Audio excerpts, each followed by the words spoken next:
A very warm welcome to you. Thank you for joining us here as it's FIFA World Cup Qatar 2022 qualifying match between Congo and Togo.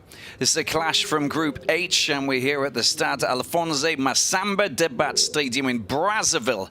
Brazzaville being the capital of the Republic of Congo, just north side of the Congo River, and well, it's about 506 kilometers inland from the Atlantic Ocean and 470 kilometers south of the equator. It's a big clash. This is Congo up against Togo. They played out a 1-1 clash in the reverse fixture, but it finished off, and it was quite a feisty affair, to be perfectly honest with you. That match taking place at the Stade de Kigoué in Lomé, and well, it was 1 goal apiece. It finished with Piaka Faso scoring in the 56th minute to cancel out the Romao own goal in the 21st minute. So there's and it ended with a controversial decision that didn't go Congo's way, claiming that they managed to get a penalty, in fact, but it wasn't awarded. There was a lot of concerns, and well, it was slightly agitated, to say the least. But finally, you can see that Congo, well, they walked away with just the 1 point, whereas they would have gladly appreciated 2 more, which would have given them a pretty good position in the table.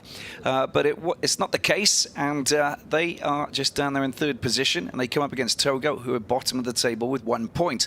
But there's still quite a lot to play for, because after that incident, it led to a situation where the Minister of Sport decided that, well, he wants to go out and get the 3 points, regardless of what happens in this group. Regardless of what happens in this group, that's pretty much the storyline here, because something has happened. Senegal victorious in the match against Namibia in the Stade Lat Dior, in T's winning 4-1. So they have qualified for Qatar, for the next round, sorry, for the 3rd round, don't get me wrong. There's still another round of action to be played, and they will be one of the 10 teams and group winners that will qualify for the 3rd round. The 3rd round will be each team that finishes top will go into a draw, and we'll have home and away fixtures that will decide who will qualify for Qatar 2022. Now, of course, Senegal have qualified, so no one else in the group can qualify. Namibia back down there in 2nd position, obviously leaving T's in Senegal empty-handed after that 4-1 defeat just earlier today. Mane on fire once again with yet another goal. Pretty impressive, his form since the start of the competition. Scored against Togo in their 2-0 win and match day 1, followed up with another goal in their 3-1 win over Congo. The 4-1 win against Senegal, of course, and well, there you are. They're in a pretty good place indeed, and now just winning their match. That was 4-1 in just a few days ago, and of course now they find themselves in a similar position because they've just managed to win and get themselves a 3-1 victory over Namibia, which has obviously left them with 4 wins out of 4. And on this occasion, Mane didn't score a goal, so it was Diadou with a hat-trick, and which is not bad for him up against Namibia. So 4 out of 4 for Senegal. They qualify for the 3rd round. Now it's up to one of these 3 nations to try and battle it out and finish on a high. First of all, we'll focus on this one here, Congo against Togo. As I mentioned, a 1-1 draw in the reverse fixture in Lomé. Now the Sparrowhawks come here to Brazzaville looking to try and upset the hosts and get themselves a victory here. But there's probably a lot less pressure on their shoulders because they know that Senegal have dominated this group.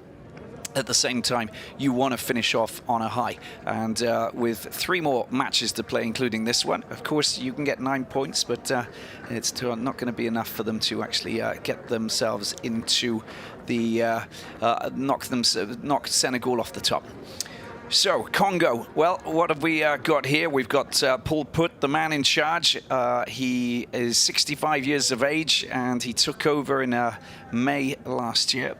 He's been around, the Belgian tactician. He's coached numerous national teams, including Burkina Faso and Gambia, and also Kenya and Guinea more recently, before linking up with Congo just in May this year, sorry, not May last year.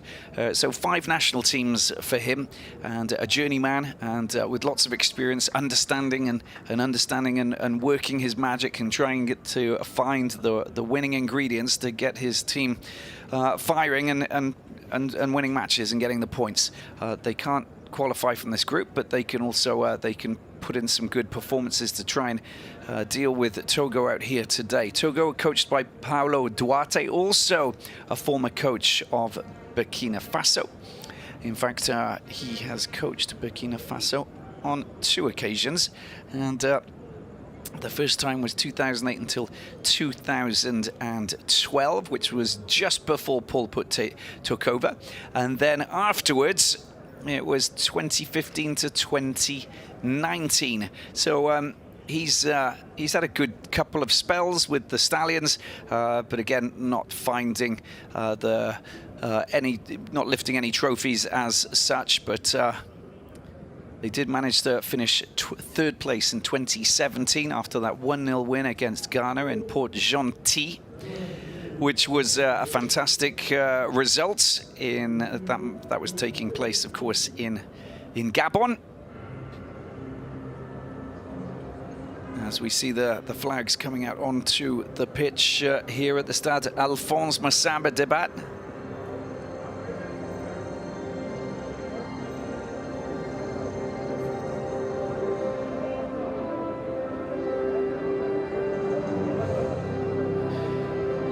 There's the Congo flag, of course. The Red Devils coming before the players come out. There's the official FIFA flag as well for Qatar 2022.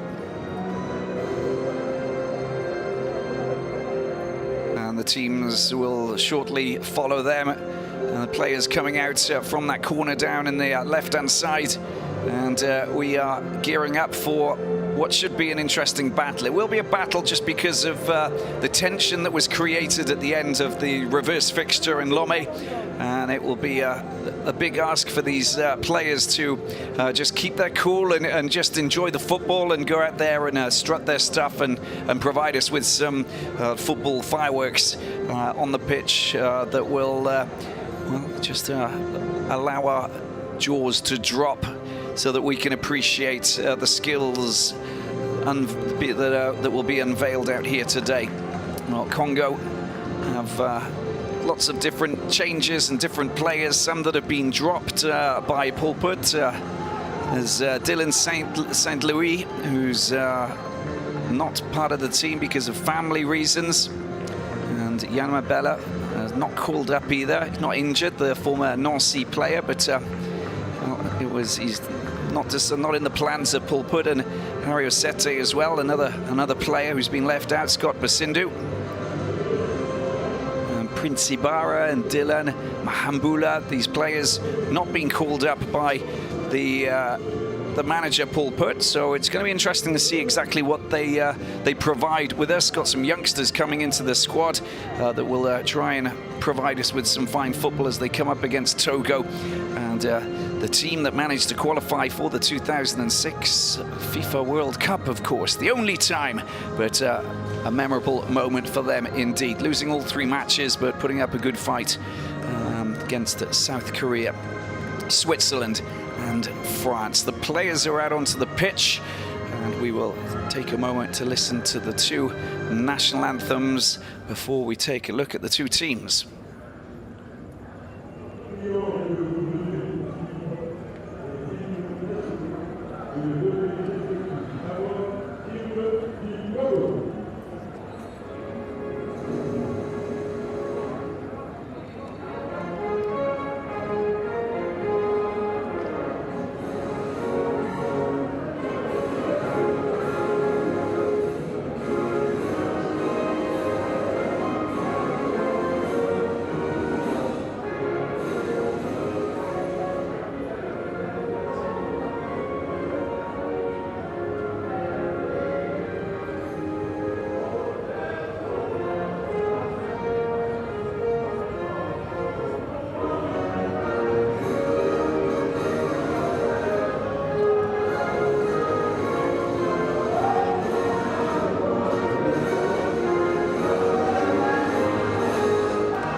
We're ready for the showdown, we're ready for the battle. It's Congo up against Togo as the two captains go and meet the officials from Benin. And as we get geared up for this clash, it's match day 4 from Group H in this FIFA World Cup qualifying campaign for Qatar 2022. It will be a Winter World Cup that will take place in a year's time. Mr. Luis Hung Andande is the man in charge with his officials also from Benin running the line. There's Paulo Duarte, the Portuguese coach, who is in charge of Togo. And we'll get to see the Congolese coach as well in a moment. But before that, let's take a look at this Congo team. Well, Ganvula will lead the attack, linking up with Mbugu, whose teammate plays his football in Saudi Arabia for Abha.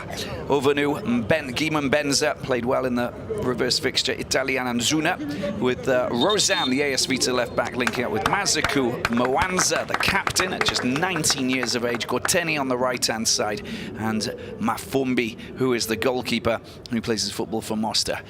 There's the Togolese team with Barcola. Plays for Olympique Lyon.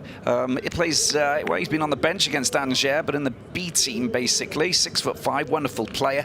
And he will be supported by Agbozo Jene. Plays his football for Getafe. Ate at right back, Hammer on the left-hand side. Maruf Chake. Romao, who's the veteran 37-year-old midfielder. Didn't have a great game in the reverse fixture. Comes back into the squad with Ganama, Piaka Klije, and Noyo Yadadzi. Well, it's time for this clash, and here go Togo right from the very start, right from kickoff, looking to try and get themselves a shot on target. It's time for Congo-Togo for this FIFA World Cup qualifying clash for Qatar 2022. And a bit of pressure down at the back there, and offering them a good chance to send in a corner and try and pick out one of the front men, or one of the big men coming from the back. Agbozo's come up into position. You've also got Piaka, scored one of the goal for Togo. Here is the delivery coming in from Chake. Chake, it comes over. There's a chance for a shot. A little bit of control. And Togo go looking for that goal. Early goal would be fantastic. It's cleared comfortably there by Jenny. By Mwanza. And it will be a throw-in over on that far side. There he is, the man in charge for Congo. Pulpit, the 65-year-old. So spent a bit of time coaching USM Alger, which of course one of the top teams in Algeria. And a free kick given away. Togo picked the ball up over on that far side in the corner and get a very similar scenario where Maruf Chakai will logically try and send in the perfect delivery. Born in Bassa, just on the border, on the Togolese border of Ghana. Plays his football for Asko Kara.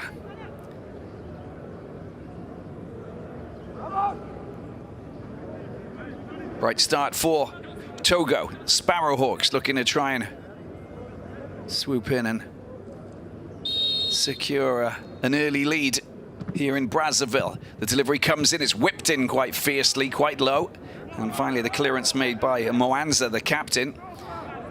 And Bozo gets on the end of it, tries to send it back up into enemy territory. Comfortably tidied up at the back by the Olympique Benjamin, based in Tunisia. There's Paulo Duarte. 2 terms coaching Burkina Faso. And a chance at the other end. There's the shot coming in, and Togo really unleashing everything at the very start of this clash and nearly finding themselves an early lead through Klije, a 20-year-old who now plays for Bordeaux, just getting in front of the big men, gets his shot in but pulls it right across the face of the goal with no one there. It was a shot, but he was under a bit of pressure to connect with the ball. No teammates lining up to pounce, and they let off the hook once again. And the Congolese players kind of silenced momentarily. Shaky start, and the defensive header at the back, smoothly given back to his goalkeeper. Good work by Jenny. 60th match playing for the Sparrowhawks. And quite a fine career at the age of 29 in terms of teams that he's played for. Played for Cotton Sport and San Trudens, and also Getafe, where he plies his trade at the moment.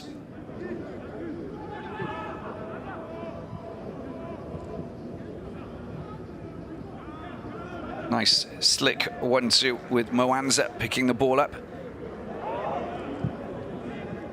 Lovely little touch to, I just couldn't keep it in play, but the idea was very good, and it nearly came off.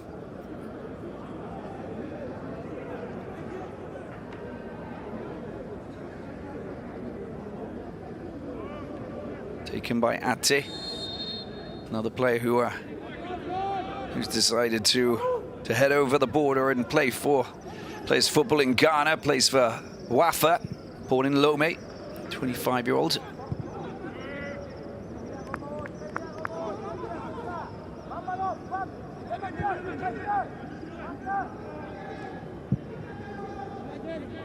Final day of World Cup qualifiers in Africa. That started a week ago now. It was Wednesday last week. First clashes. That's a good attempt to push the ball through from Togo once again. And the long ball fired up towards Ganvula. Ganvula still in possession, does really well. And that will be a corner. Under a little bit of pressure at the back, but you can just see that still fighting valiantly.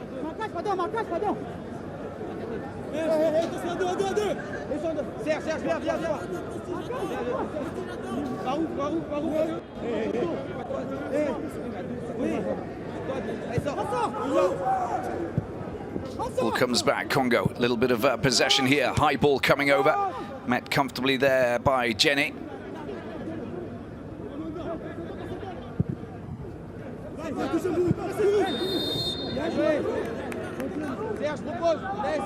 Flag goes up.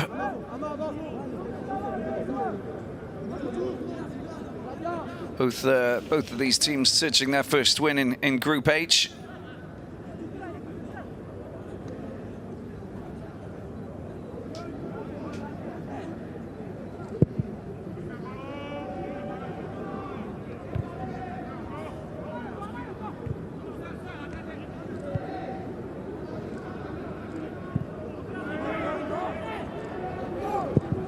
Congo had a disappointing 1-1 draw against Namibia in their opening clash. It was and then a 3-1 defeat versus Senegal here at this very stadium.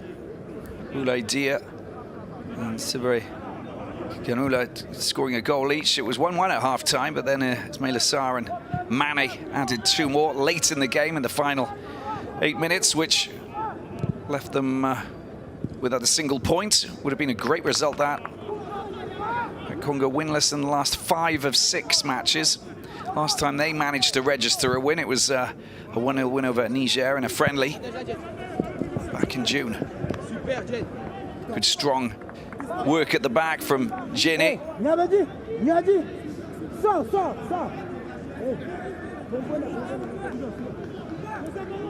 Congo will fancy the chances here against Togo. The 44 places below them in the FIFA rankings, Togo, so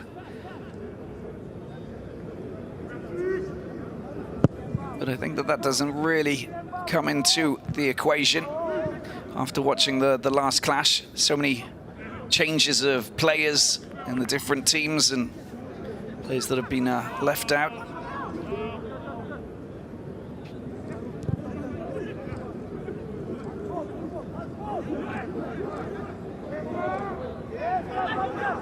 Good work down the right-hand side. Togo continue, but ball just creeps over the line there from Nyoye Yadzi. Initially played for Nice before joining CSK Sofia.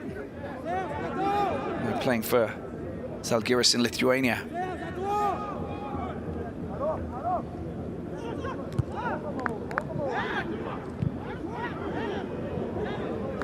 Not the best ball over to the other side of the pitch.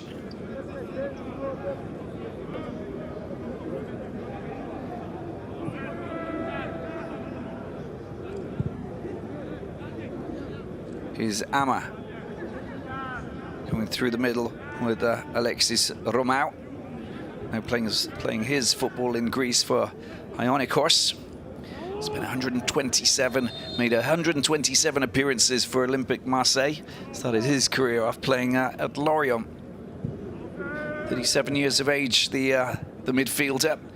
As I said, hadn't played for a couple of years, and he got subbed off at half-time in the reverse fixture, so he'll be looking to try and get back and try and find his feet. It's never easy to get yourself back into the top-level game, and Alexis Romao obviously needs a little bit more time on the pitch to just get him match fit, get him prepared for these kind of duels that are taking place. Arvanu, one of the key players in this Congo team, plays for Le Mans. 9th match playing for the Red Devils.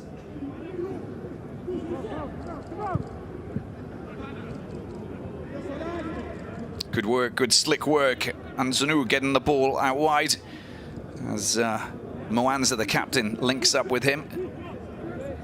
Togolese defenders just strong at the back. And doing enough to protect the ball.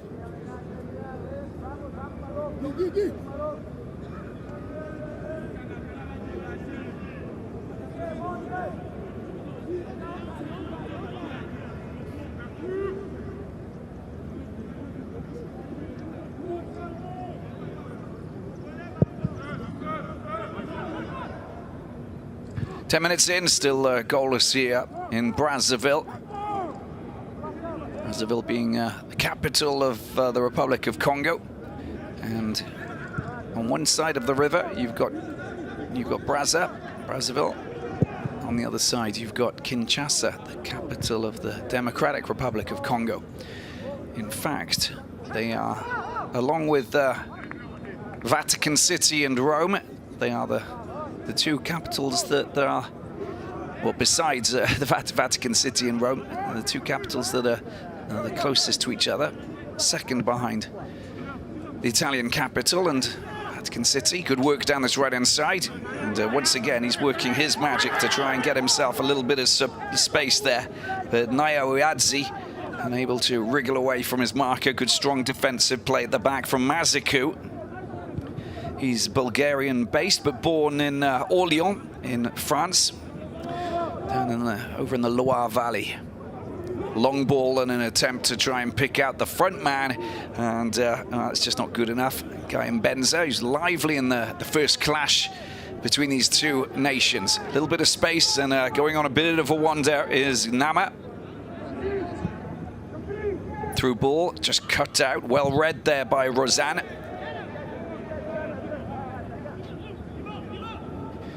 Togo laying on the pressure, squares the ball back, and it's a chance to try and get the ball out to the right-hand side. A little bit lucky there, but if it finds the feet of a teammate, it doesn't really matter at the end of the day. Into the middle it goes. Here is Romao, and out wide, Chake. Well worked, and an opportunity here. Chake tries to get to the end of the ball comes across. There's a chance for a shot, but there's too many Congolese players in the penalty area, clearing the ball, tidying things up, and making sure that the Sparrowhawks don't just decide to stoop down and try and steal what they deem is theirs.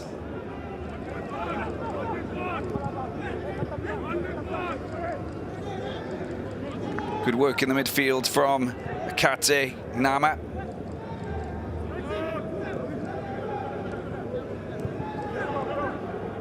Some good work. And that will be a free kick. The challenge deemed hearty by the referee. Mr. Huang Nandande of Benin. Omar goes down, and it'll be a chance for Maruf Chake to get himself a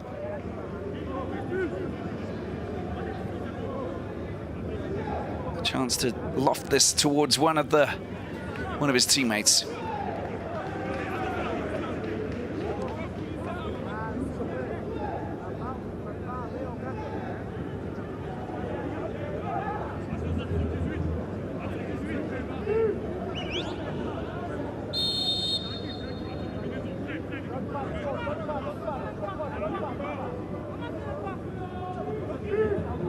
Chake, Jenny's come into position.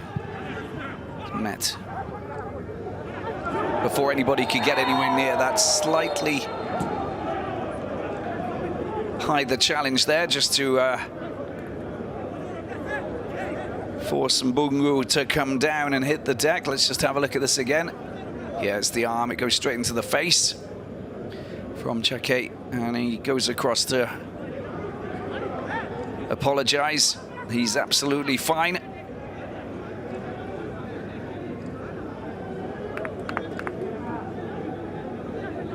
And Mafumbi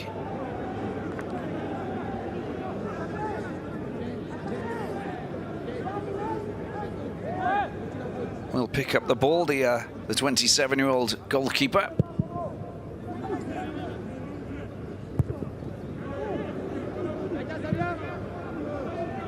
Again, it's picked up. He'll be lively out here today. It's the kind of game that he likes to get involved in. Chake, a little bit of space, good skills, likes to run off the ball.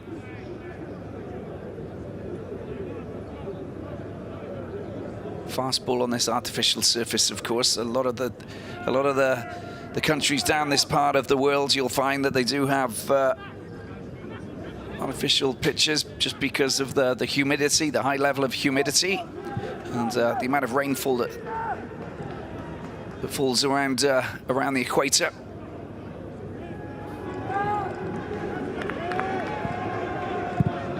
It's a good ball out to the right-hand side, picked up and pushed forward by Agbozo. That's gone a little bit too far. It'll be a throw-in for Congo.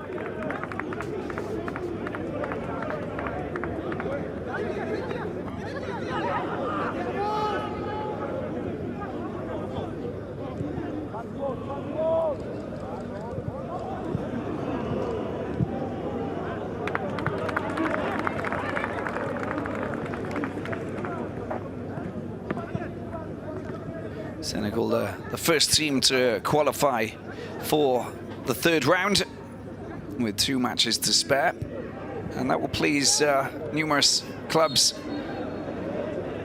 that have a lot of the Senegalese, the classy Senegalese players on their books.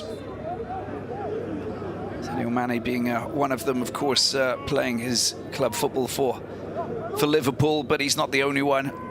We know that. There's well, Edward Mendy, the Chelsea goalkeeper. Paulo Torre of Milan, the Bayern Munich defender, Bouna Sarr. Abdou Diallo, of course, of Paris Saint-Germain, and Mendy of Leicester City, and Kouyate also of Crystal Palace.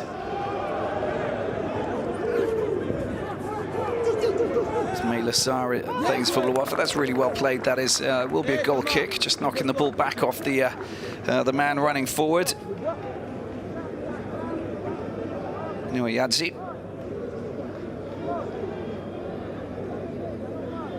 And Crepin Diatta, Ismaila Sarr, the Watford forward.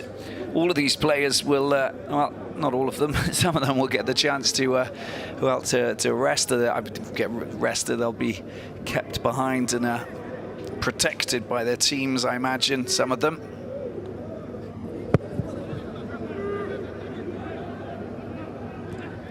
And the 2 return fixtures will be in November. Here's a good chance, and once again you can see Chake waiting for a little bit of support, goes into the penalty area, gets his shot in, but it gets blocked. He didn't really get behind it, and afterwards the flag goes up for an offside call, and one of the Togolese front men just pushing them themselves a little bit too far, too quickly behind the last defender, as we can see. That is the call there for Serge Nyoye-Iadzi.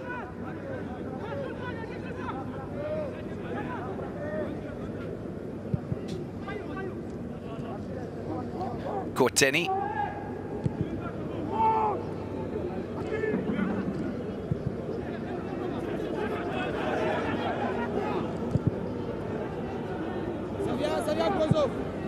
Long ball again, but there's nothing happening up front, and Bungu has been called out for the foul. It's just very difficult to get past these two players. Ama, this player here, and of course Jene, these two players very, very solid at the back. Ama plays his football in Mauritania and for FC Nouadhibou, one of the two top teams in Mauritania in the northwest, just on the Western Sahara.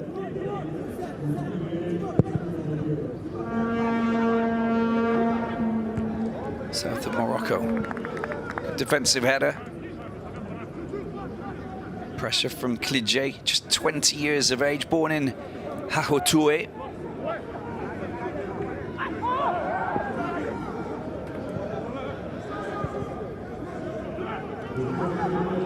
That's going to be a free kick, surely. He tried to, there was 2 or 3 players just waiting to bring down the Le Mans midfielder.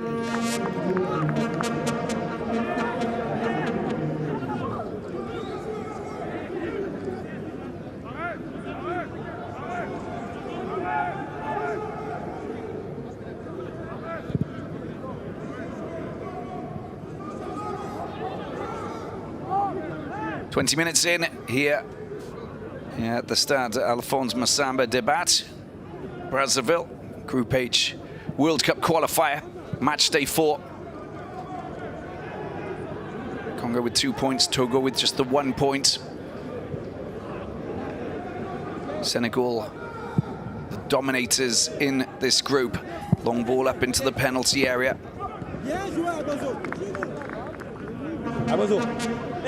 Tries desperately to get in front of the last defender, like Bozo.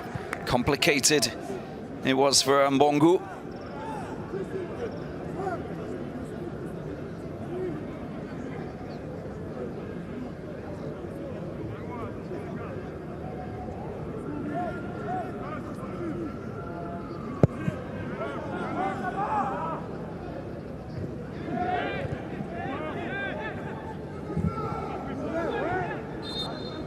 This time Klidje goes down, clutching the back of his head after that challenge.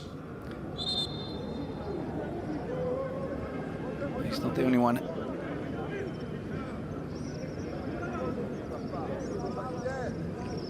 Rosan's also feeling it. The AS Vita left back, or centre back, sorry.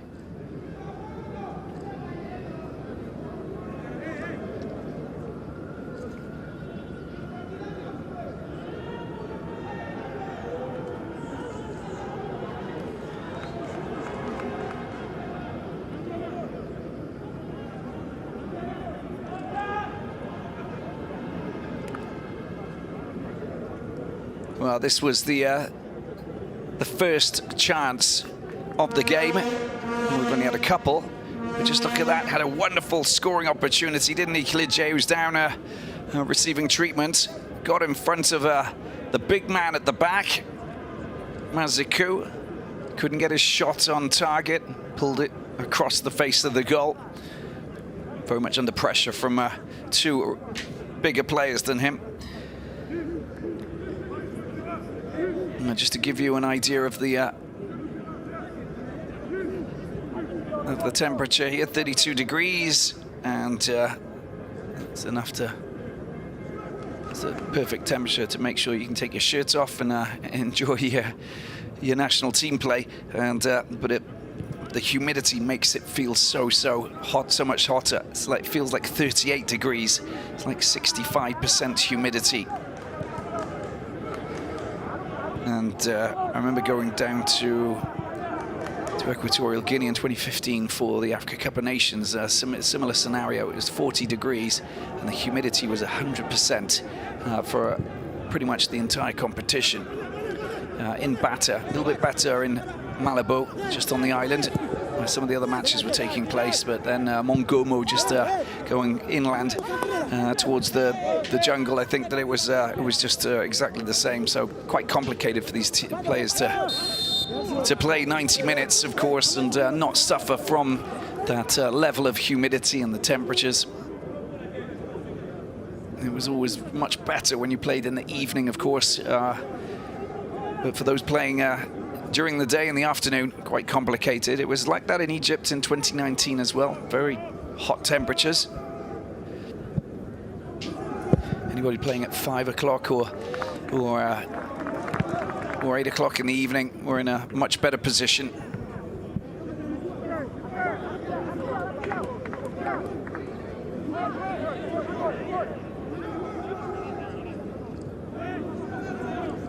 So you've got to understand that the conservation of energy is primordial. You really do have to try and pace yourself a little bit when you're playing in these conditions. It's a good ball though, but the flag has gone up and just roamed a little bit too far behind the last defender. Legit.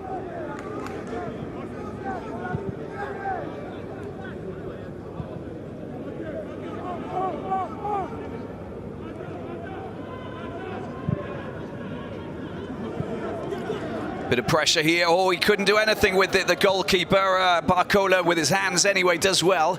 Just under a bit of pressure there with Ganvula just coming down. Should have really made a challenge, because I think that he would have panicked a little bit more, despite the fact that he's got lots of experience, Barcola, just coming through the ranks at Olympic Lyon.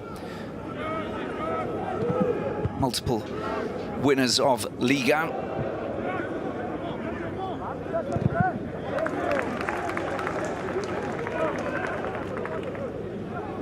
Work from Anzuna.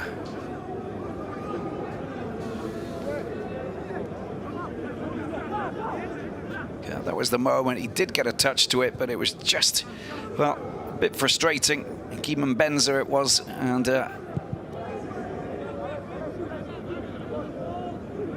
had the chance to do something really in that situation. Firm challenge. And a free kick for Congo. Ganvula down on the ground. There's the right arm of Ama that just got in his way, hence the reason why Mr. Hungnandande has given them a free kick.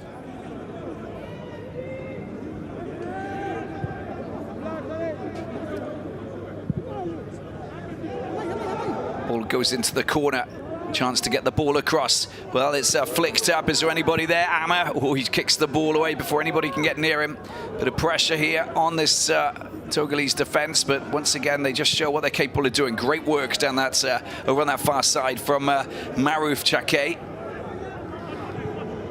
Picked up by Agbozo, moving himself into an attacking position. His first touch just letting him down. Dealt with by Anzuna.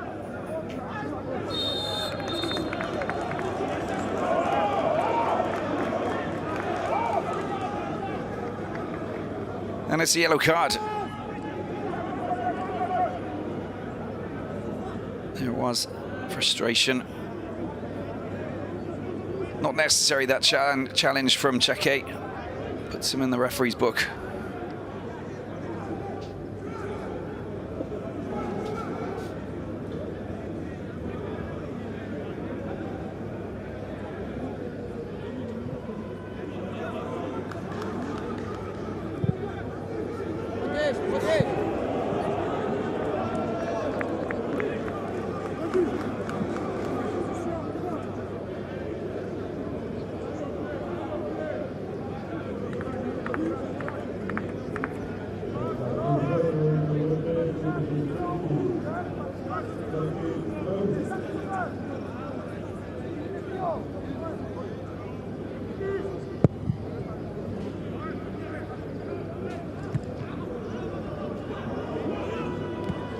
Picked up in the midfield by Anzuna, former Monaco player.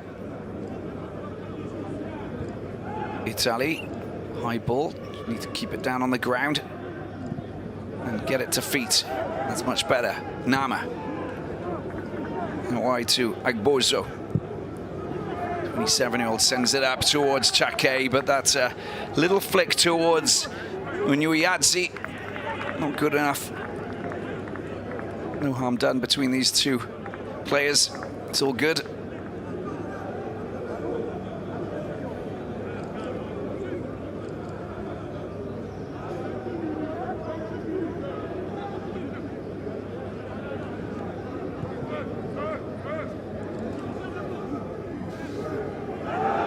There's a place to give away. It's a good chance for Togo, but well, he couldn't exploit that, Klidje. How about that for a botched effort? He puts his hands up in the air and says, sorry guys, I didn't really mean to do that. And Gorteni, the Laval defender, look at that touch.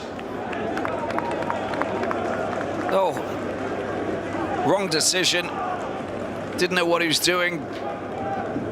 Thought about the goalkeeper, thought about the squared past, and it's so lucky because Klidje should have exploited that, the 20-year-old Bordeaux player. They win a corner. Got to get that shot in. You've got to test the goalkeeper.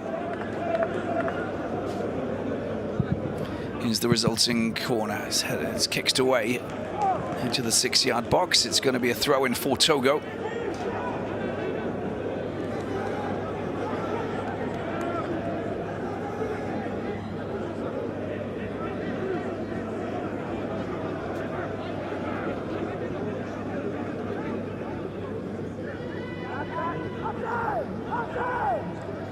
Nice touch, really nicely done from Chake down towards the byline. The ball goes out and it's going to be a corner. He is a conniving, sneaky little player who's going to get underneath the skin of these Congolese defenders because he's moving left and right, good skills, and keeps the ball close to his feet. And he offers Paulo Duarte's team a corner, which they'll try and take advantage of here. Once again, a second corner in as many minutes. Togo, the 2006 World Cup participants, looking to try and get themselves a goal. The ball flies over the top and it's headed away by Guillaume Benza. There will be a throw-in for the visitors.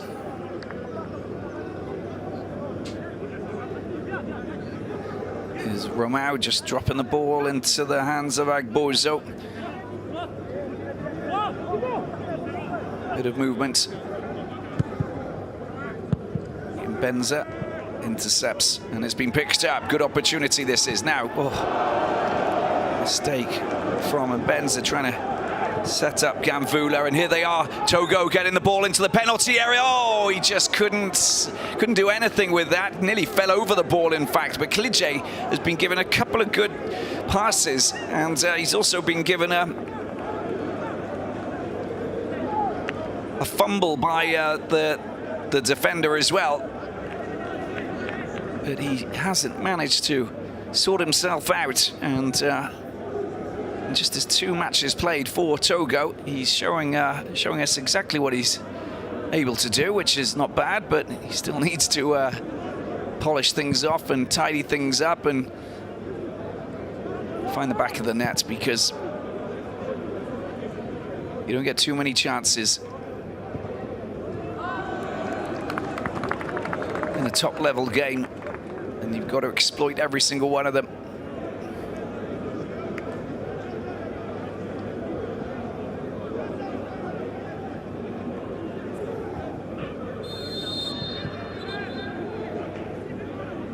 Solid challenge and a free kick for Togo.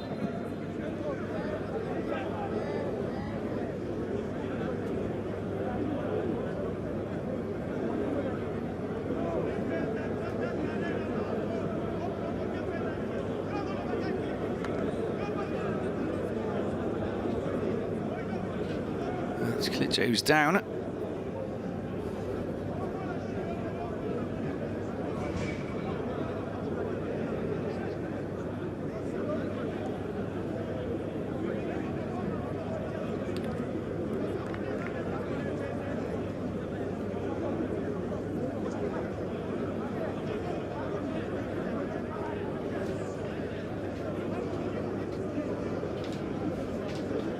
Well, just look at this. That's okay. What do you do there?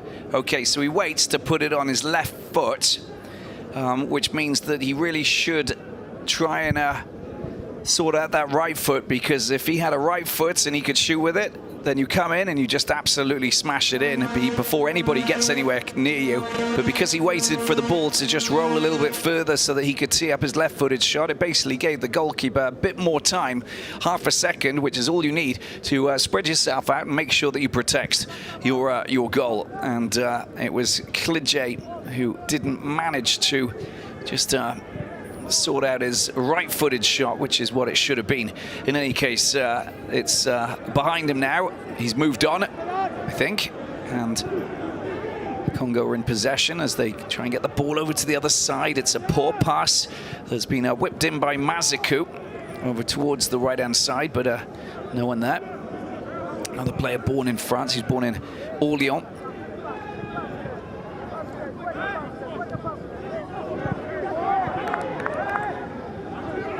There he goes again, doesn't he, Chake, and just bundled over and knocked down to the ground by Avunu.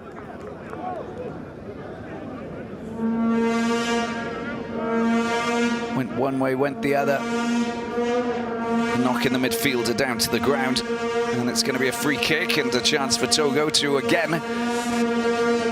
launch an attack from the right-hand side. Number of free kicks they've actually had on the left and the right side. I think we're heading towards double figures already, just from some poor discipline from the Red Devils at the back. Need to lift it a little bit to get past the first defender, and then afterwards watch out where your big men are going. Togo on the attack with some of the big players coming up. That's not bad at all. And there was a spring header that came in there from Klidje. It's just not on target. Flies past the goalkeeper. Mafombi. Direction not perfect. It was teed up sumptuously for him. Less than 10 minutes to go in the first half.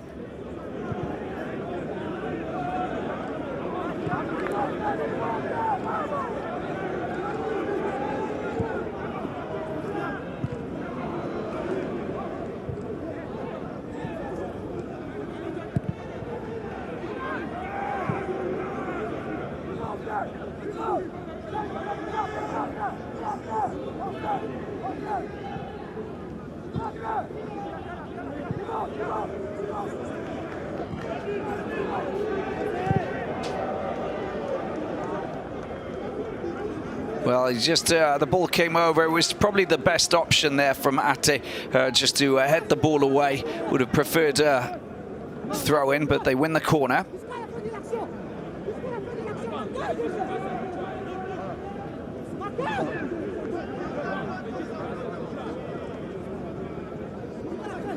And Congo looking for that goal. Kim Benza's up there. They brought up, well, they got Ganvula, of course. He's moving into position. It's a good chance. It's headed away. Well played by Gnama. Let's go. Kara midfielder. Just making sure that Gorteni doesn't get anywhere near that. Long throw it is for Congo. Taken by Rosanne.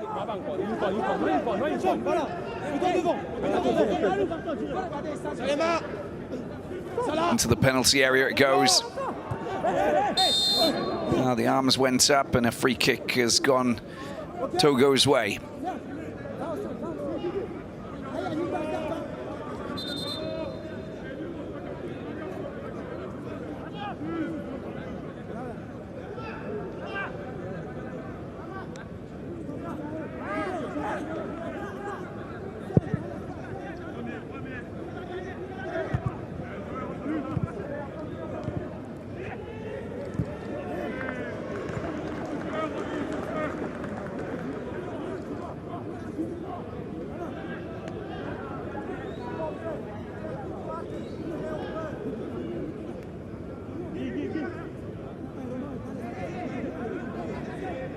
Both teams locked in deadlock as we approach the final 6 minutes of the first half.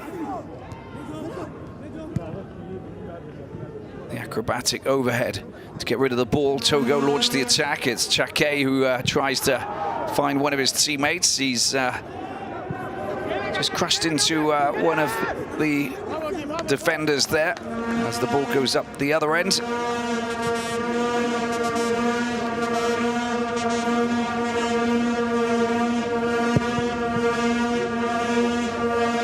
Parkola looking to find one of his teammates. It's nicely done. This is Romao. Good work just to gain a little bit of space. There's the defensive header coming back from Goteni, back to Mafumbi.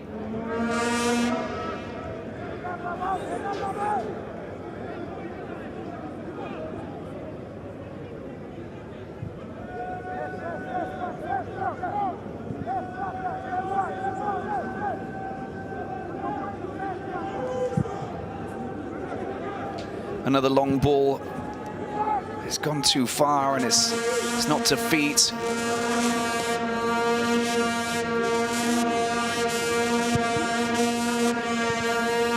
Forward play has not been top-notch for Congo.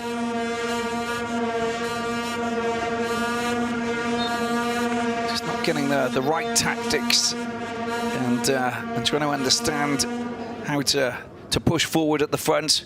So it's going to be a bit of a headache for Paul Putz, who's working to find the tactics that will just break down this Togo defense. At the moment, the long ball is really not the right ball against Togo because they got some big guys that are holding the fortress at the back. Free kick comes over for Togo, headed away. They just look a little bit more technical at the moment, Togo, in the way that they're pushing forward. And they've got a couple of good players who are working their magic. The ball comes across, it's delivered into the penalty area and steered away by Rosanne and out for a corner. But the likes of Marif Chake and Romao, if he's ready to perform, because he's definitely showed us over the years what he's capable of doing. And when you don't play for a pair of years, obviously it becomes quite complicated, but just allowing him to find his game a little bit more and get involved will enable him to show us what he's capable of doing. Here's the corner coming into the penalty area. It's headed away at the edge of the 6-yard box. They still have it. Nyama just down to the right-hand side. Let's see if Chake, that's a very firm challenge. Maybe the hands came up because the winger went down quite firmly after colliding with Anzuna. Look at that. Sorry, not Anzuma, it's with Maziku. Bradley Maziku.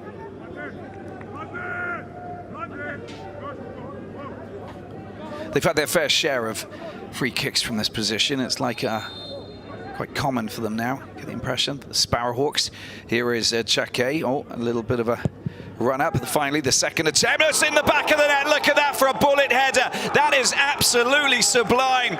A strong header that's offered Togo the lead. And a beautiful, beautiful finish from Ganvula. A beautiful finish there coming in. And it just goes to show what they are capable of doing. Piaka, who scored in the first match, has got himself a second goal in as many matches.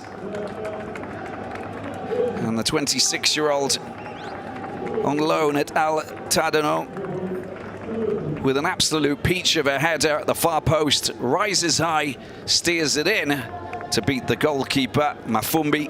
And 1-0 it is for Togo here in Brazzaville.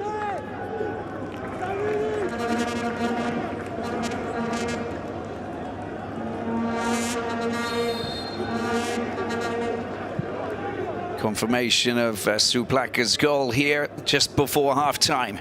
Togo rattling the Red Devils as we head into the changing rooms in a couple of minutes' time, with those coaches who will be picking their players' brains and trying to understand exactly how they can get their master stroke and work their magic to get them involved and back on track. But Pol Pot would be very disappointed with the marking from that ball that came whipped over. Perfectly executed and delivered there by Maruf Chake.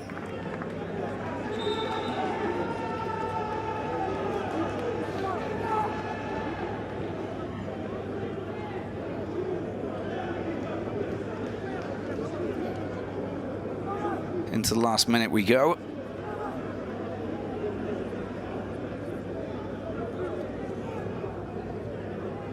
The 22-year-old Barcola.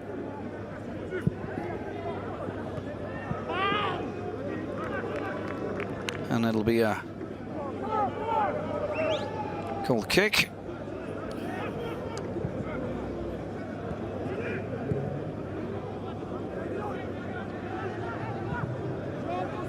Here is Mafumbi.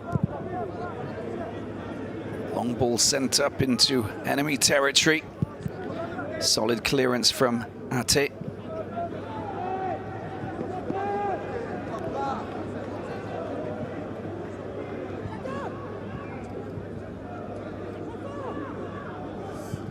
Two minutes of added time and a chance. Can they get themselves a chance? The shot is not a brilliant effort, is it? Because he didn't strike it well. It's traffic. Another chance. Well, it's going to be a free kick, surely. A little bit late with the challenge, and he knows it. It was... There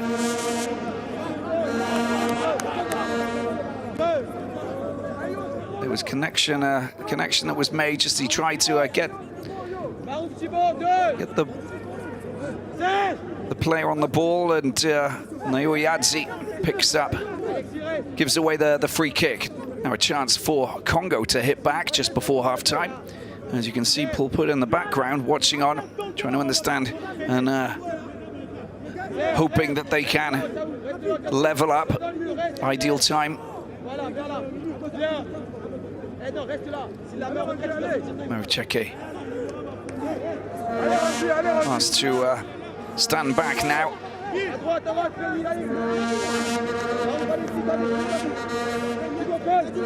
Mbungu will take this. Plenty of yellow shirts back, of course, behind the ball. They'll defend this in a big way. Let's see if any of these Congolese players can latch onto this. Here is the delivery. Fired into the penalty box and hit too firmly. And that's a good ball down to the left-hand side, picked up by Mbungu. Mbungu, can he get his crossover? The answer to that is yes. Oh, that's a great, easy scoring chance there for Guillaume Benza. And he puts his hand up for some reason, but he really should have steered that past the goalkeeper. Barcola, surely the last chance of this first half.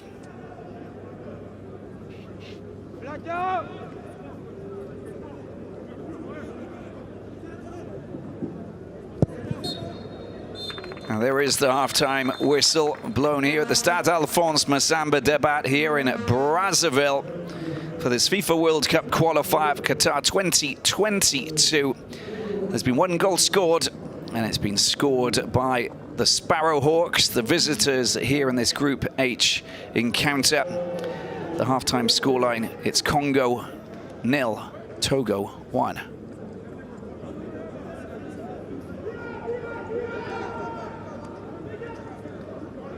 Suplaka's 43rd minute header from that free kick from Maruf Chake, separating these two teams. We'll take a break. Second half coming up in a few minutes' time.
Welcome back to the Stade Alphonse Massamba Debat Stadium in Brazzaville. These fans are having an absolute blast, and of course they're enjoying themselves in a big way. But their team, well, they've conceded a goal, and that is not going down too well with Paul Put, who has to try and dig down into his football savoir-faire and find some kind of resolve for his team's inability to actually break the deadlock. Togo looking pretty strong, pushing forward, looking more dangerous than their opponents, and picking up lots of different free kicks around the left and around the right. They are well in a much better position with that goal that was scored. Of course, the header that went in by Piaka. And now they can sit on that and try and build on it. But Congo, here in their own backyard, they need to, well, push forward, take advantage, and try and break open that defense. The likes of Guinea-Bissau, dangerous player, of course, the player who's now on loan to Wydad Casablanca from Royal Antwerp in Belgium, looking dangerous, and well, he's not getting much service, to be honest with you. So that's something that they need to work on, and they need to have a player playing alongside him. Ganvula's not close enough to him to be able to work off him, and they need to sort that out and understand exactly how they play. Avenu, who he's talking to now, is one of the stars in this team, and he also needs to find some kind of synergy that will enable them to break down and just move through the Togo defense and test the goalkeeper. Barcola hasn't really been tested too much. He's had a couple of moments where he's had to come out to the edge of his penalty box, but really, we haven't seen an emphatic save. We haven't had the excitement we've had in previous matches during this FIFA World Cup qualifying pair of double-header. And well, it's about time that we get some more good scoring opportunities from both sides of the pitch here in Brazzaville. The Sparrowhawks with the lead, and well, they're looking comfortable and looking confident that they can actually pick up the right result and get themselves some points here. Paulo Duarte will be very content with how his midfield have been working, and he still remains, keeps the faith in Alexis Romao, who's the middle midfielder based in Greece, along with Maruf Chake, who's been one of the top players. He's made a change here, I think, Paul Put, as we can focus on the player who's coming on. And there he is. It's Chibota, who's Prestige Mbungu, and there is Chibota's coming on for Chimbembe.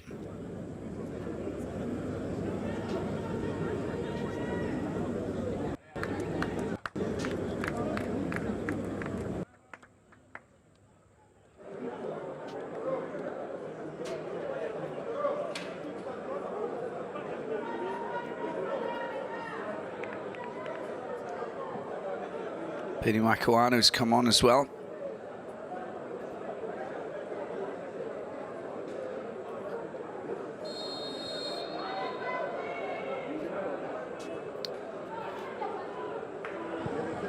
Here we go then for the second half here in Brazzaville.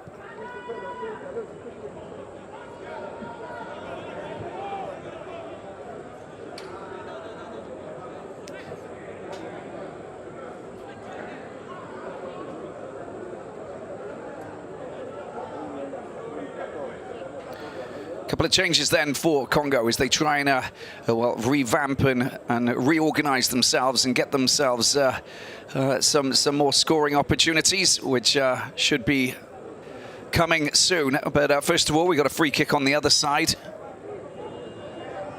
and with Chake looking to once again deliver from an identical place in which he managed to pick out Piaka. So it's time for Togo to already get involved and try and rattle the Congolese defense from the set piece. Let's see what happens.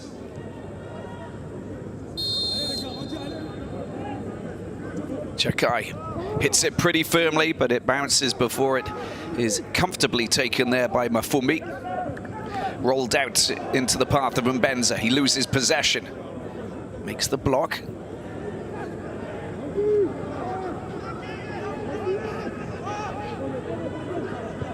Trying to use his skills to get the ball free, but it's still Togo in possession. Oh, it just rolls a little bit past him, and it's going to be a goal kick for Congo.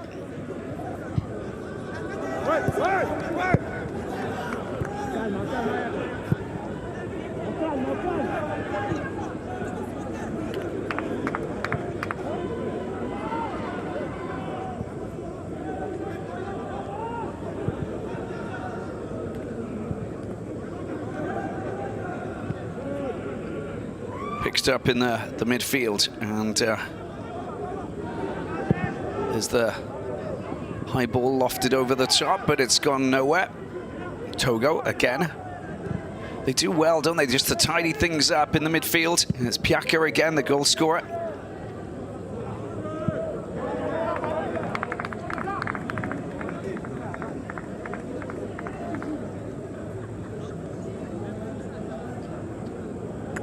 Togo get possession inside of the Congolese half.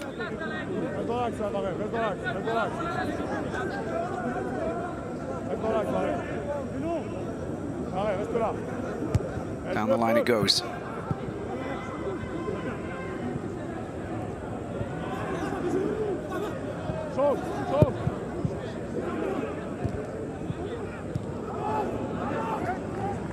Well, if they can't tidy things up in the midfield, they will find it very complicated. Biaka unable to get anywhere near that.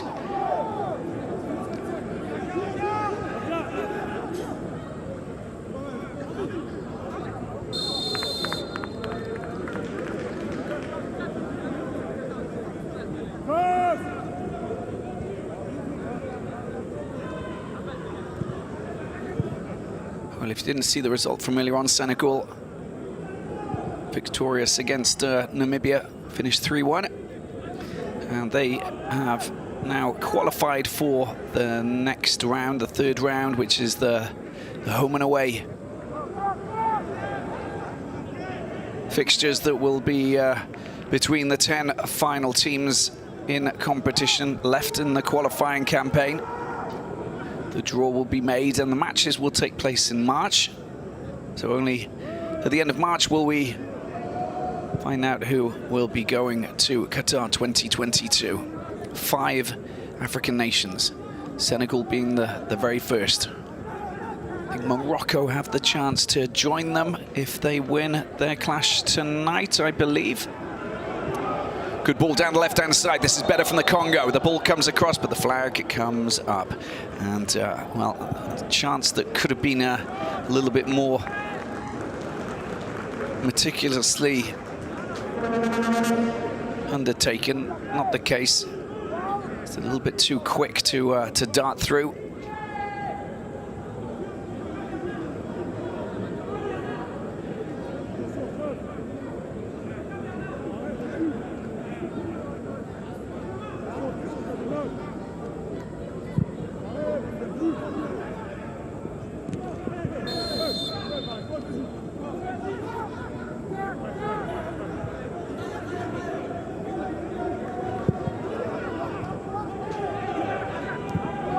This is better, pushing forward with Moanza. It's been picked up by Mbenza Boro. The midfielder can't just sneak the ball past the midfielder. At the back, that's a challenge that will draw a foul for Togo at the back, and Guinea, who's been solid.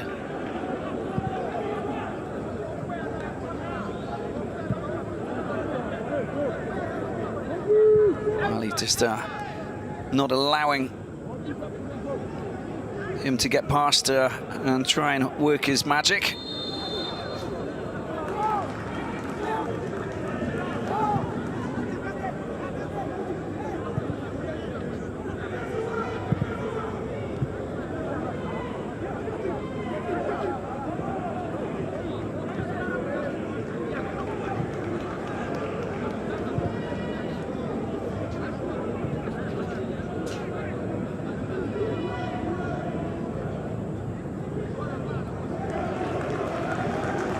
Winning the ball back, and applause is heard in the stands just behind the main camera here.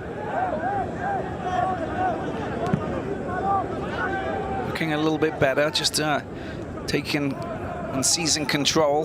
Well, that said, the commentator's curse comes back to haunt me with that pass to offer Togo possession. Nioyadzi getting hold of the ball, but losing possession. Just losing control. And afterwards, just crashing into Maziku at the back.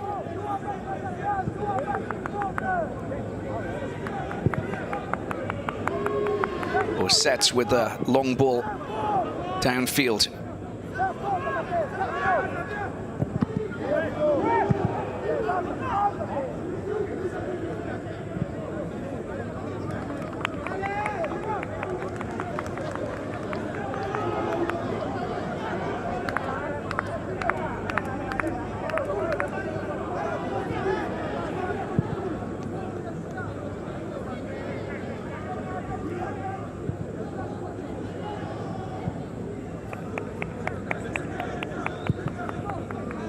Spread out wide to Rosanne.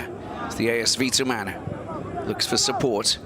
As I said, they're just building and from the back, but also creating and building confidence.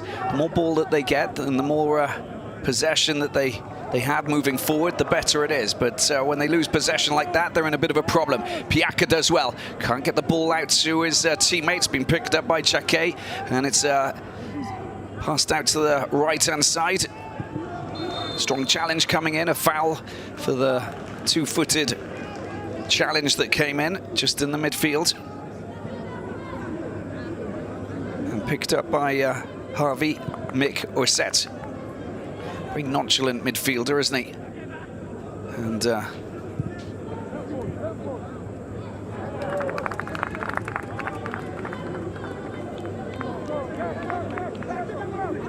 produced a man of the match performance playing at the Chan earlier in the year in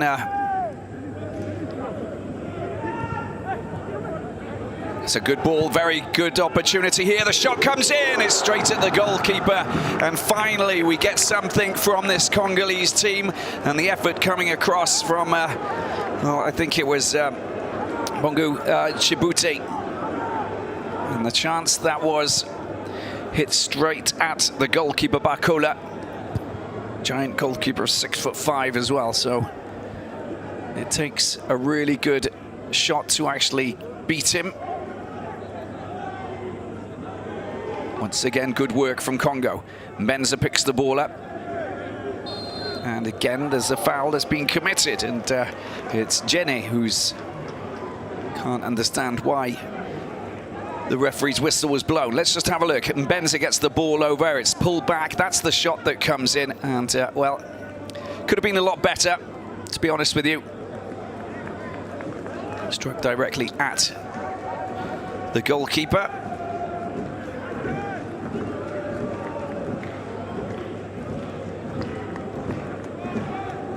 By Chimbembe. And a free kick it is. Well, that's really a waste, isn't it?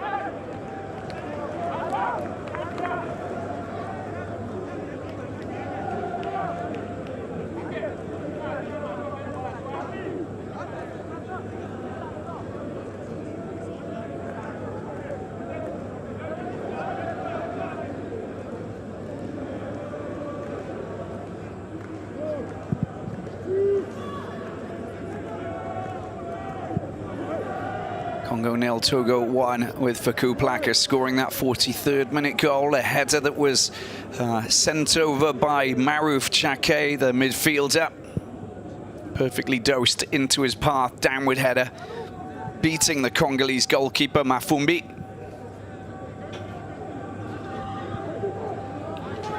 Togo on the attack, that pass down towards Chake. Not to feet. Congo pushing forward, and Benza moves away from his man, gets knocked over. It will be a free kick from Congo, and they're giving that man in the midfield a lot more ball. The Wydad Casablanca loanee. I'm sure that he'll have a fantastic season with the boys from Casablanca, the former African Champions League winners. because he's a bit of a handful, isn't he? Forced to commit the foul, Jenny. The Getafe man gives the ball to the Red Devils, and up will step Chibute, I think, who's going to try and rifle something in with his right foot. Just remember, this surface is very quick. If you hit it very low and it takes a bounce, it'll fly off the surface. Referee, Mr. Hung Nandande, making sure that everything's in good shape at the back. Here we see the delivery. It's not a bad effort, but it's a little bit too high, really, to press the panic button for Bakola.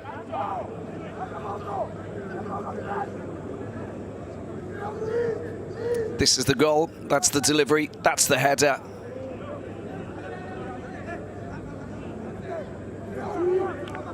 Steered in with plenty of pace, and a hug of appreciation following that fine delivery coming in from Maruf Chakai.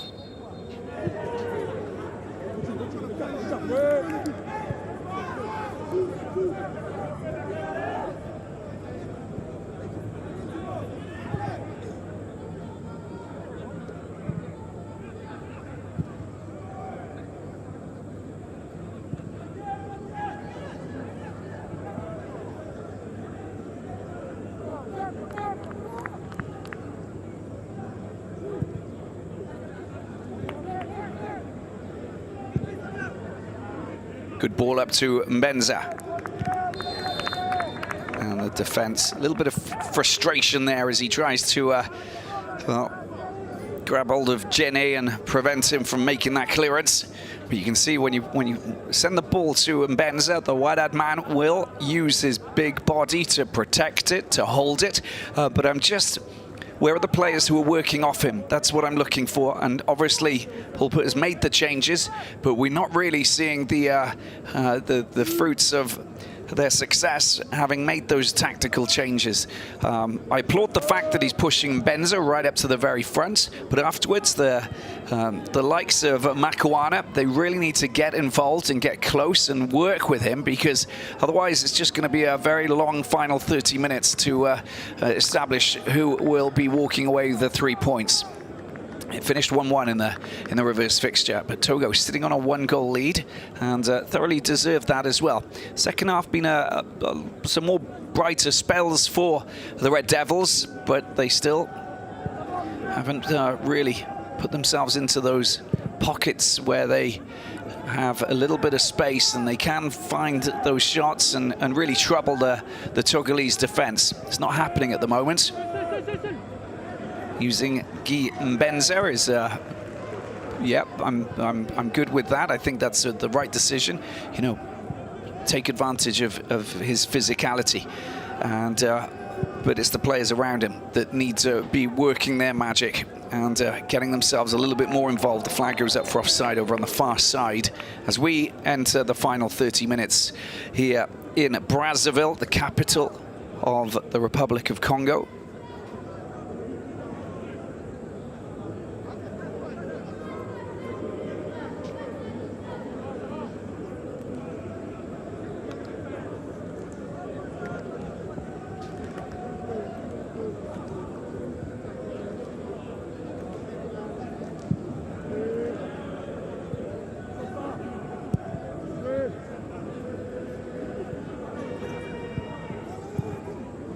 Togo just qualifying that one occasion for the FIFA World Cup. Good bit of running, that's just pushing the ball a fraction too far, Mazaku. Ball goes back to the goalkeeper. Smoothly done with Gorteni.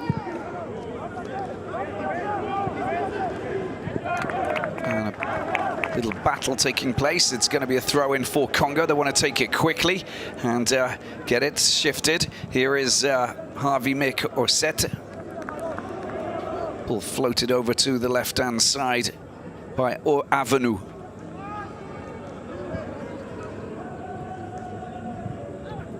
Aziku getting involved, but the pass, the through ball, doesn't find its final destination. Pushing up over on that far side.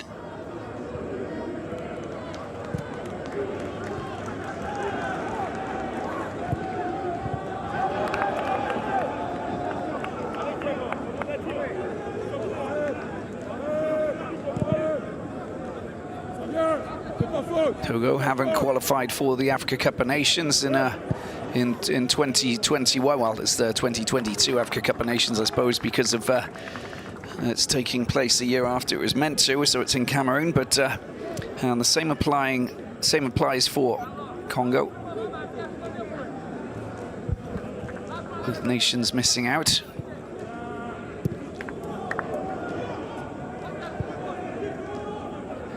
The Comoros and Gambia, the two debutants who will play on the big stage in Cameroon next January for the very first time.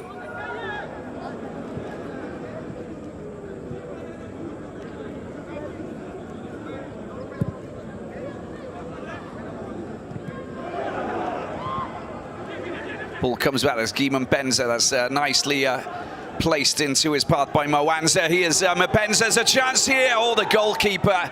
And the goalkeeper will take that. There was a big challenge from Mwanza. And I think that both players collided in quite a bad way. So they're in a pretty bad state. That was a 50-50 challenge. The 19-year-old centre-back Mwanza just going in very hard. And you can see that Barcola's down. Oish, yeah, that's quite nasty, isn't it? Don't know where he's holding his knee there, isn't he, Mwanza? And Barcola in the wars as well. He should. He's back up on his feet, 1 out of 2. Let's hope that the Olympic Lyon goalkeeper is okay. I think it's his left shoulder, isn't it, that you can see? Foot went in. Oh no, he's getting treatment on his head as well. The left side, his shoulder, the left part of his head. But I thought it was well, he went down and there was a big hit by the two players. He should be okay. He's a big, strong unit. There we go. Back up on his feet.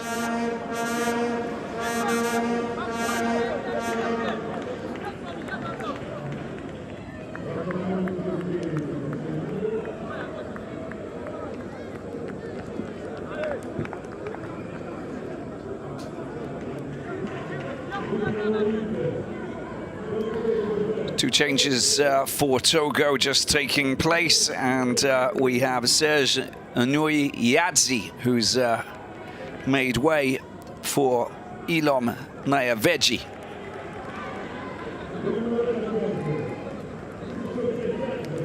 And Klidje has been replaced as well. There you can see Nayaveji coming on it, and Klidje, the centre forward, also being replaced, and coming on to cover him, Kevin Ahawekedenki.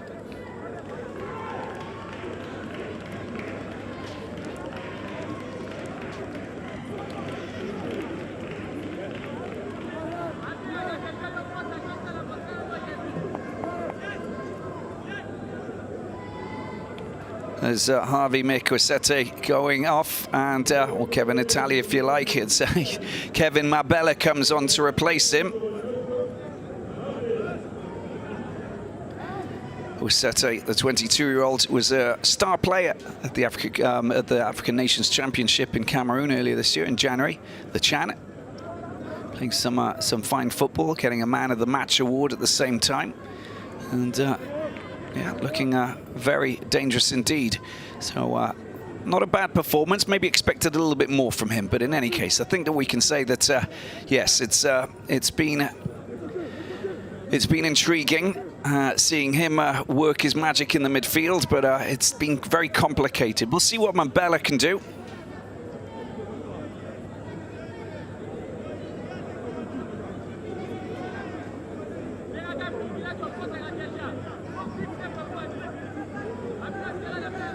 He's the 25-year-old who plays in Luxembourg, and this is his first match playing for his national team. High ball comes over. And the chance to try and get a shot in comes to nothing. That was Denki, who's another replacement. There's Thibaut Cligé, who's been replaced by Denki.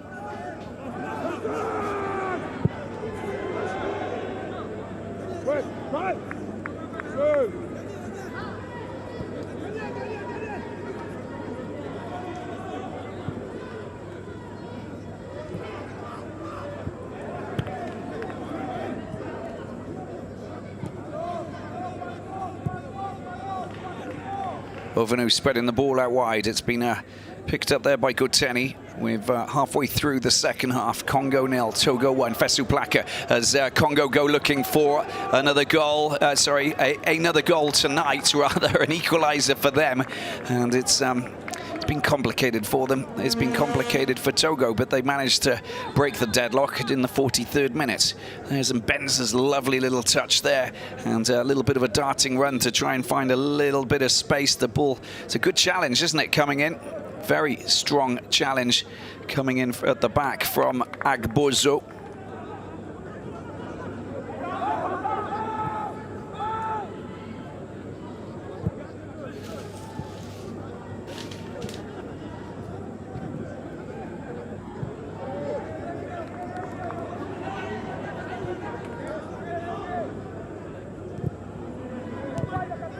South Africa beating Ethiopia 1-0, and Algeria 4-0 up against Niger. In the other matches, Guinea will play Morocco tonight. That, of course, is the match that was postponed because of the coup d'etat that took place in Guinea-Conakry, and well, because Guinea-Bissau and Morocco, they've been playing all of their matches in Morocco. They're playing 3 matches over the course of 1 week, of course, Guinea. So they will be eager to try and get themselves a win against Morocco, who are looking particularly strong in this qualifying campaign. Currently on 3 wins from 3.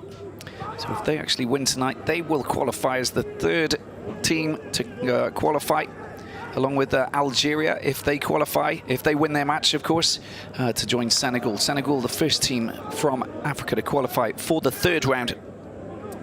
And so Morocco and I think Algeria are capable of qualifying as well, but they might have played out a draw. No, they haven't, because Burkina Faso actually won, so they're on 10 points. So Algeria still playing catch-up if they can win their clash, but 4-0 up, it looks like it's a done deal for them, so they'll move level with Burkina Faso going into match day 5, all to play for. The Stallions looking good.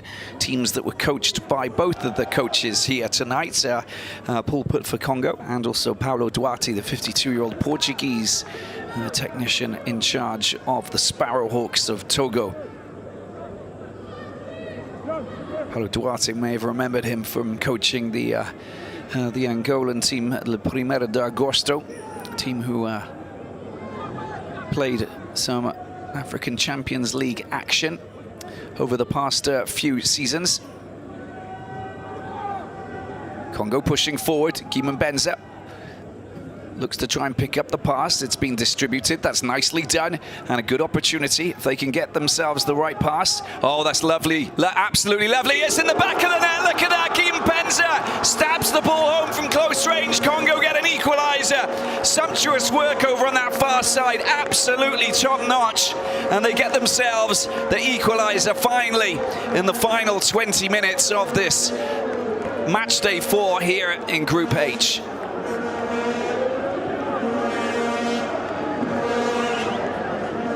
Well, it's an absolute dream piece of play down that left-hand side to pick out Guillaume Benza. Total class. Just look at this again. Excellent play from Chibute, the substitute. And gets the ball across, and Guillaume Benza there to smash the ball home. 21-year-old Wydad Casablanca man. triggering the fan celebrations for those few fans that are here at the Stade Alphonse Massamba Debat Stadium in Brazzaville. It is 1-1.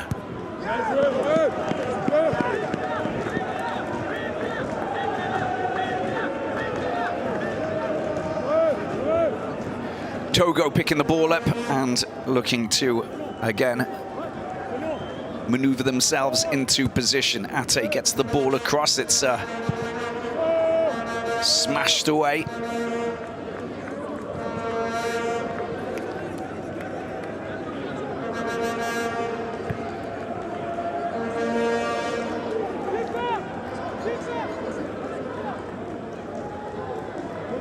High ball into the penalty area. Togo looking to try and get ahead again, using that man Denki's tough player to deal with. They took a deflection. He's onside. No, he's already in an offside position there, Denki. But you can see that he's a big, strong lad, isn't he? Getting himself into those little pockets where he's causing all sorts of problems for Congo.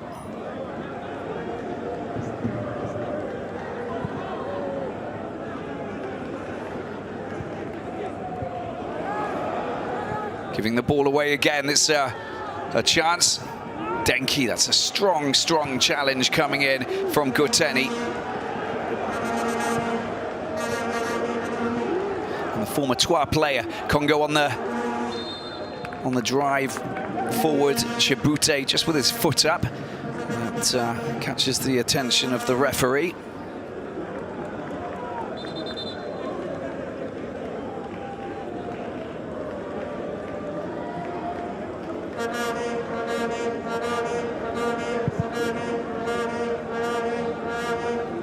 High ball towards Denki again.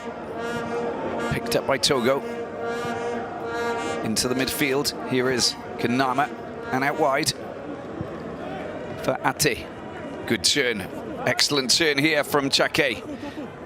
Gets the ball back. Is he going to tee up his teammate? There's the shot that comes in well. You could see that it was coming. Piaka again looking to try and double up on his goal tally tonight, but drills it wide.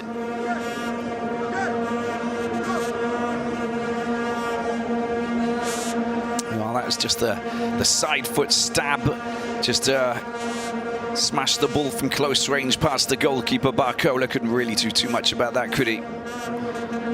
Benza.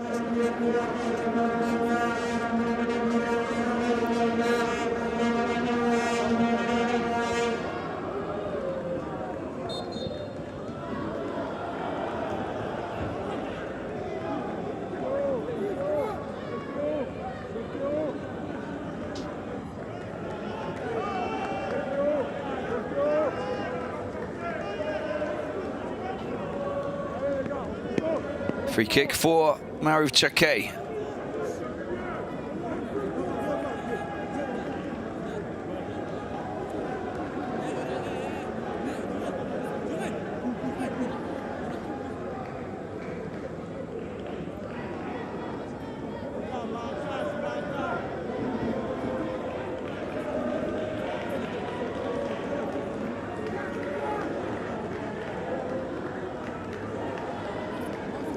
.15 minutes to play. Congo and Togo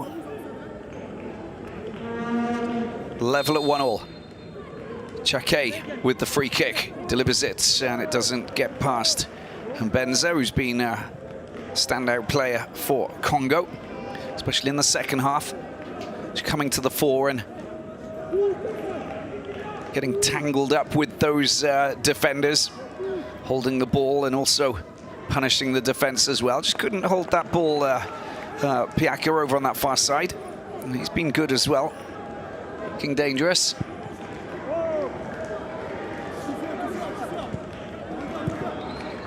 Congo constructing, looking more composed in the second half, and we're into the final 15 minutes here at the Stade Alphonse Massamba Debat Stadium in Brazzaville. That long ball has just drifted away the other side of the paint. Out of danger. Pacing up and down in his little rectangle is Paulo Duarte, knowing that, well, it would be great to nick a winner here in the Congolese capital. Dengue races for the ball over on that far side. It's going to be sorry, it's Verde. Ball back to Ate. Nama gets the ball back to Verde into the midfield. That's nicely done. It's been teed up and the shot comes in. Oh my word, that is an absolute rocket shot. How well was that fired in? He turned, he knew exactly where it was going, and Denki is the man. He's only just come on and he produces a prolific strike there to just put Congo on their back foot once again.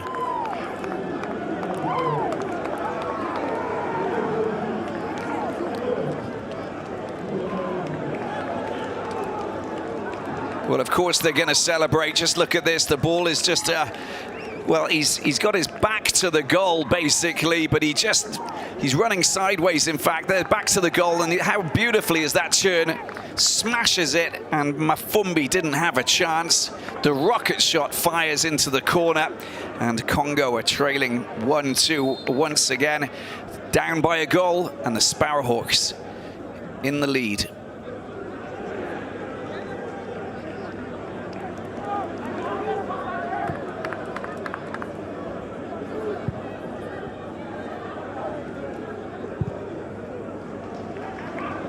Long ball upfield, a bit too strong for his teammate to go and latch onto that.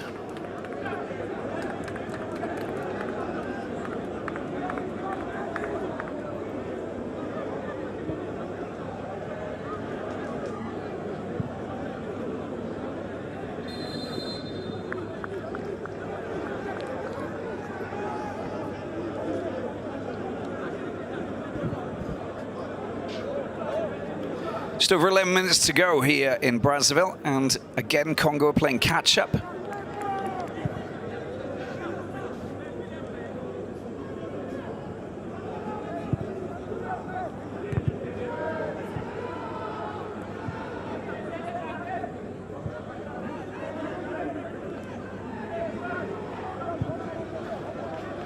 High ball sent over, and again too far. A little bit frustrating for the forwards.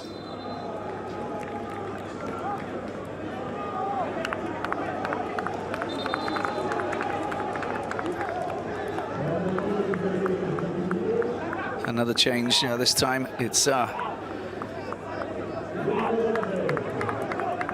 Piakaru's gonna make way,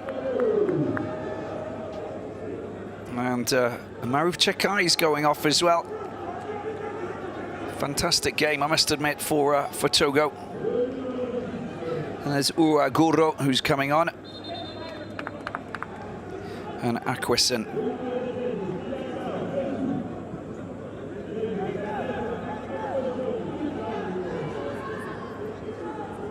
Fresh legs, just in these very hot and humid conditions, will come as a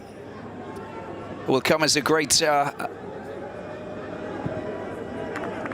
positive for this Togo team. They just know that they can build on this. There's confirmation of what I just said. What a great game he's had as well. Chake supplied the pass that picked out Piaka to score the opening goal.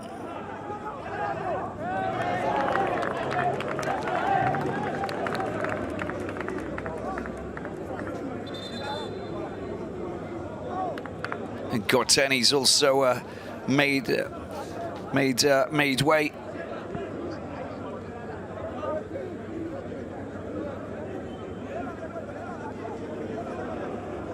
And there is a confirmation there for Congo with Antoine Makumbo coming in to replace Gorteni.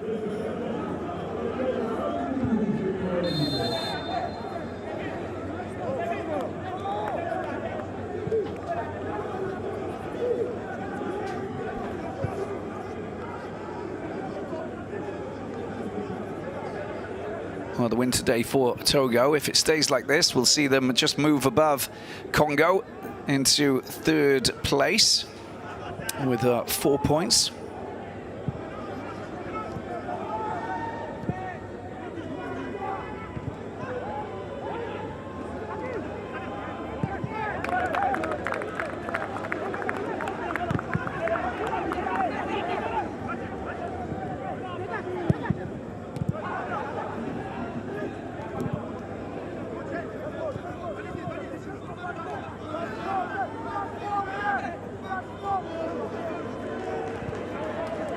course, Namibia with 4 points as well. So it's a good situation for them.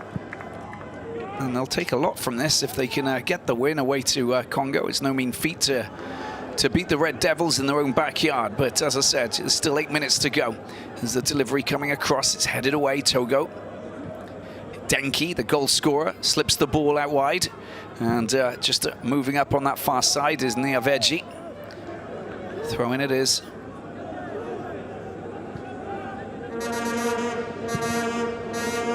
Put to just continually communicating with his players. Tries to work out how to break down the Togolese midfield. And Benza losing possession is Denki again. Waits for a bit of support. There are too many Congolese players back. And it comes out wide to Niaveji. And finally smashed upfield by Ate, and it goes out for a throw-in for Congo.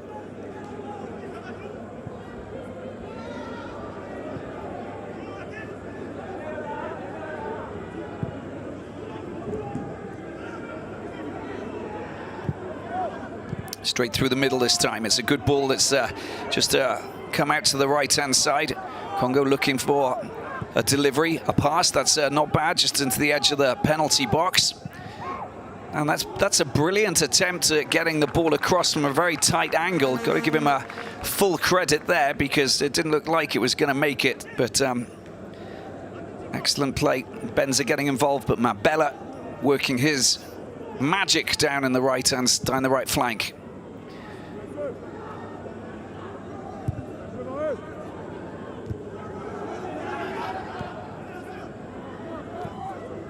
Niaveji in the midfield. Romao doesn't go, unable to get hold of the ball. It's a good challenge there to get rid of it.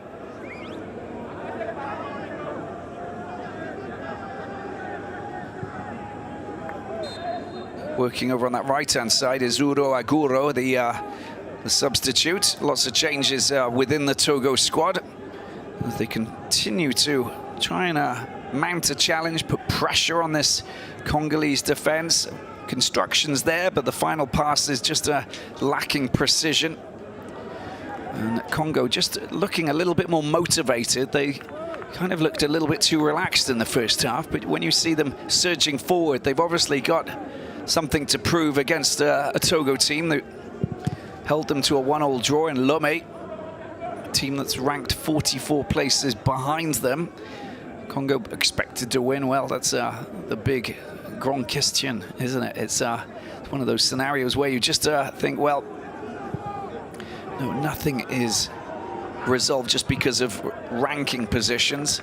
I think we saw that with the Central African Republic beating Nigeria in Nigeria.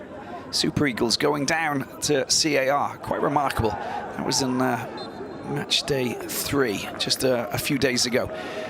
They gained revenge, of course, in the return fixture, but anything is possible. And you know, the conditions, the situations change. The players who are available or suspended or injured or whatever, I mean, they can all get involved. Also, a bad day in the office and defensive blunders. I think we've seen it all. Nothing like a little bit of drama just to kick up a stink. High ball over the top and picked up by Uraguro. No support. Very strong player as he puts it on the left foot. There's the shot. It goes and takes the deflection. It will go out for a corner, I believe. Yes, it is. You can see the linesman pointing to the corner flag on the far side. Just like to give everybody an idea of where this will be taken as the deflection, and bounces over the line. Is going to be a corner, and the corner that they will try and exploit. And Togo again putting pressure on Congo. And new players on the pitch with Uraguro, Niaveji, but watch out for Kevin Denki. He's already scored a goal, and he'll be looking to try and make it 2. And that would be, well, one fine achievement. As the ball is struck and it comes over. Nicely done. And Benza picks the ball up, a little bit of acceleration. Strokes the ball down the right flank. It's been tidied up quite comfortably there from Ama. Throw in it is for Congo, taken quickly by Mukanza. Plays his football for AS Togo. Clearance is lackluster. Naya-Veggie trying to link up with Kevin Denki. And gets the ball back, does really, really well. It's a great opportunity. Naya-Veggie into the penalty area. Gets past his man. That's going to be a penalty. No, it is not. And he can't believe his eyes. It's a similar situation to the match that we saw in Lomé, but it's at the other end this time. Quite extraordinary. Congo not given a penalty when they claimed that it was a penalty. The same scenario here in Brazzaville for Togo, but they sit on a 2-1 lead. There's the 3 goal scorers tonight. Togo in the driving seat, and without complaining too much, they're trying to come back and defend and not just allow Congo to seize and pounce on an opportunity here. Well, let's have a look at this again. Naya-Veggie. There was contact. I think there was a little bit of contact, but anyway. Or maybe not. There's the resulting corner. There's a chance for Congo to get a goal back, but it's cleared vehemently there by Naya-Veggie.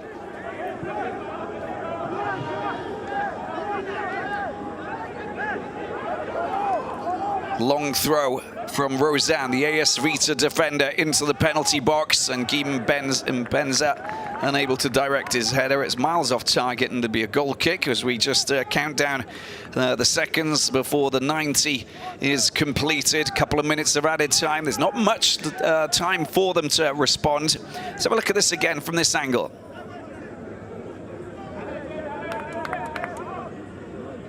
Oh, I don't see any contact. I think the referee did a fantastic job there, Mr. Hong Nandande, because I can't see any contact from that angle. It was a perfect decision from the referee from Benin.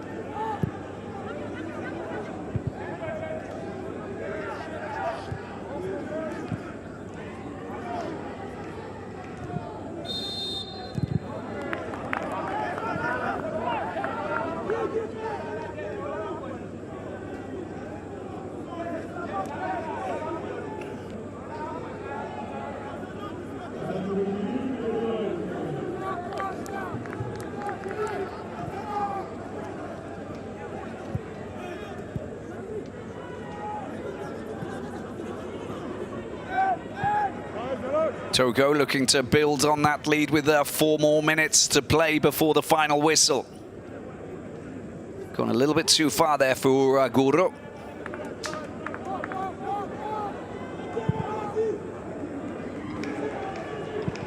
High ball over the top, and oh, he's given the ball to Mpenza. His shot is just a little bit too flat to really bother Barcola.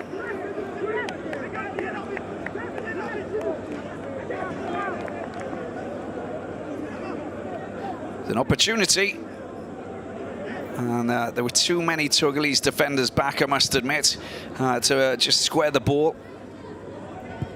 Could have dummied a pass and taken out Jenny.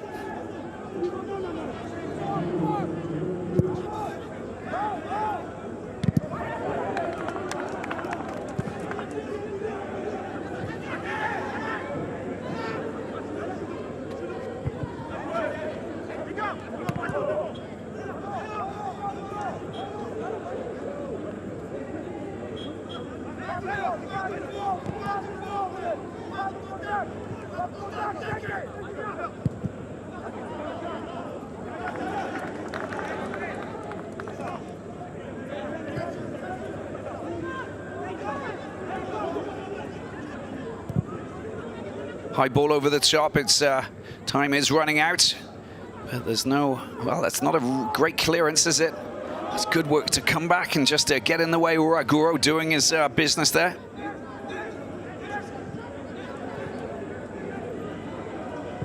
High ball comes over the top, hooked back.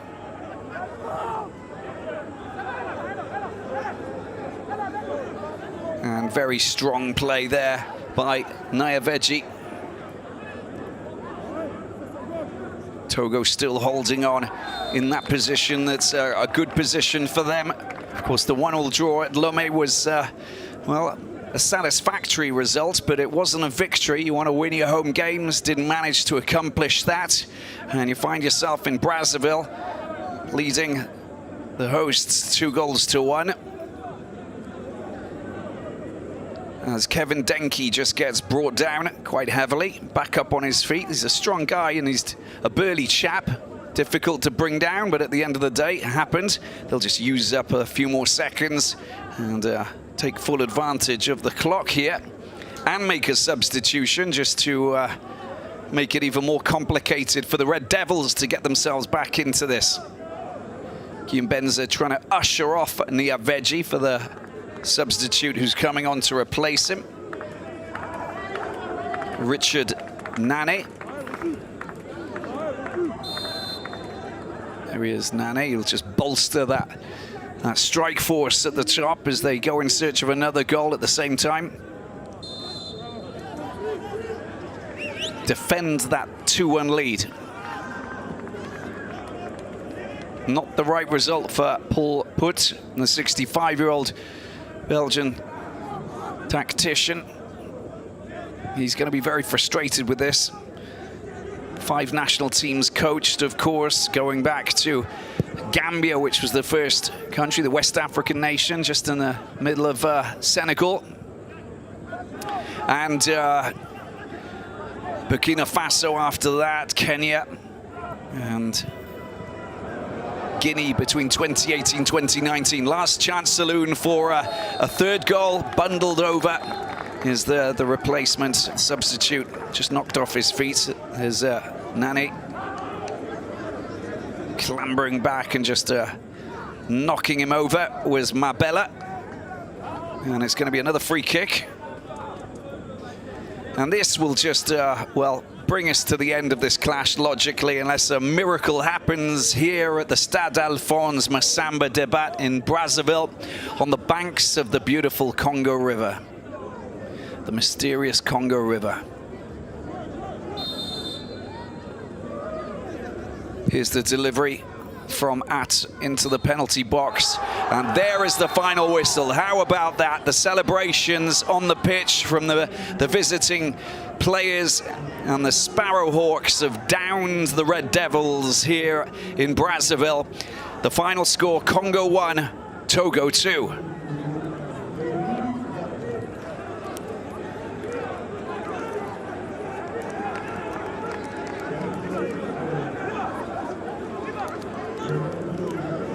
Well, it's a big celebration there for Kevin Denke, who managed to fire in that winning goal. There's no time for photographs, I'm afraid, as Paul Put's Congo walk away empty-handed.